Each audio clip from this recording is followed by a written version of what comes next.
Okay, welcome back. We're going to talk about Lesson 4 now, and Lesson 4 picks up right where Lesson 3 left off. Lesson 3 we discuss linear games, and Lesson 4 we talk about advanced linear games. By now you should have read the lecture material for this lesson, and we're going to go back over a couple of concepts together with this video along with your lesson. Page 4.1 shows you two different diagrams. A diagram for a game about runners, where you need to determine male, female, amateur, pro, and then of course the runner's name, as well as a diagram for restaurants being reviewed by Hughes and Gomez. You'll notice I don't have quite as many slots for either game as the book does, and that's just fine. I really just want the space to show you a couple of ideas about diagramming and spacing. Between your rows in an advanced linear game, it's important to have some space between every row and also at the bottom of your game so that you can include not laws. And I'm going to put some not laws on both of these and just talk about what these not laws mean and why the spacing is so important.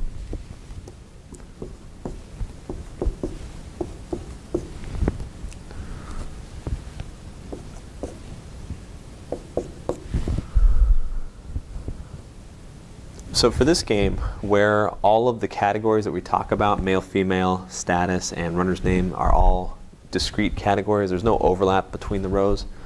All that matters really is that you have some room to put not laws on for each row, and that's just fine. This means, of course, that S is not the first runner, T is not the fourth, the second runner is not a professional, first is not male, and fourth is not female. Should be pretty straightforward by now. Where it gets more interesting and more important to have the spacing correctly done is when there's the possibility for repeats. Each of these means something different when we talk about repeats. So in this game we have reviewers who are each sharing a set of restaurants. Hughes and Gomez each review these different restaurants, and they may both review a restaurant, although typically not in the same week. Because you have the possibility for repeats in different rows, then it's actually important to distinguish different types of not laws. Your book gets into side not laws and a little bit of this idea, but I really want to emphasize it one more time because it is a critical concept for your diagrams in these kinds of games. That is, this not law means that Hughes doesn't review restaurant A in the first week.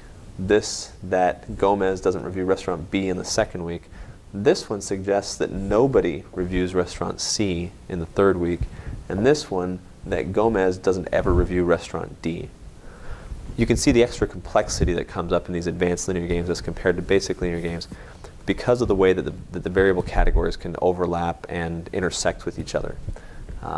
Therefore, it's really important at the beginning to give yourself enough room to account for all the information you're given, to help you avoid making unwarranted inferences and to help you make all of the inferences that you should make. Okay, so with that in mind, that spacing section, I'd like to turn now to talk a little bit about specific rules and how to represent them. So if you turn with me to page 4.2 and 4.3, we'll go ahead and pick that up now. Okay, so on page 4.2, 4.3, we start to get into this concept of how to represent rules within the diagram. We talked a little bit just a moment ago about the diagram itself. Now let's talk about the rules. Your book does a good job of introducing this concept of rules that span multiple columns. You have these amateur males and amateurs are linked together in those different rows. And that's important to represent that way. You want to make sure that your rule representations capture as much of the visual aspect of the game as possible. That's why they also introduced this game with the cars and the transmission types, exterior and interior colors. And I quite like the diagram that's used there, where you have the M and the B and the R, so manual, blue, and red. I like this diagram a lot because it shows how much real estate's occupied by the intersection of those three rules.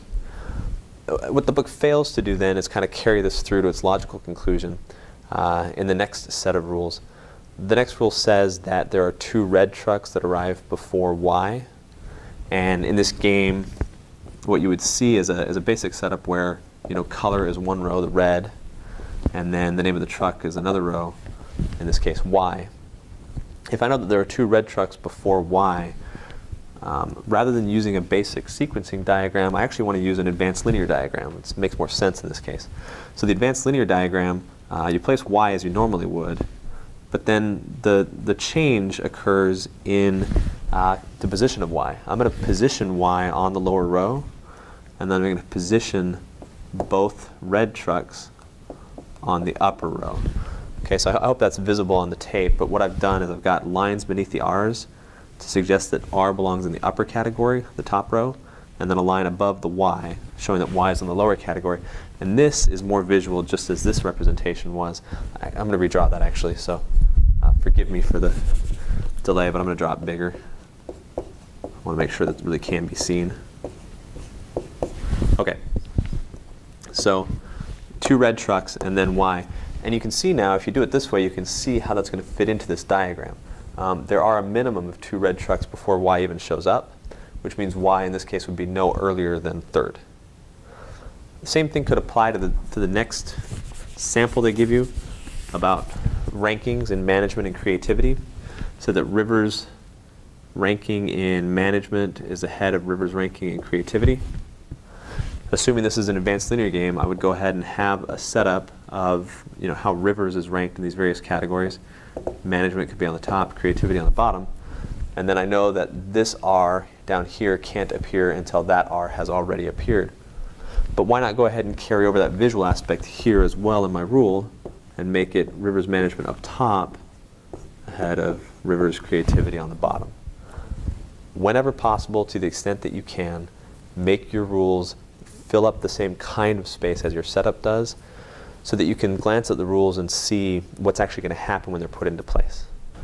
Okay, that looks like it for this. Don't forget what we talked about with side knot laws, internal diagram spacing, and then also visual representation of your rules. Make the rules fit the same kind of space that your diagram does. If you practice all of those things, you'll be better able to succeed in the advanced linear games and to make the kinds of inferences that you're allowed to without making unwarranted conclusions or reaching. All right, good luck on the games. Thanks a lot.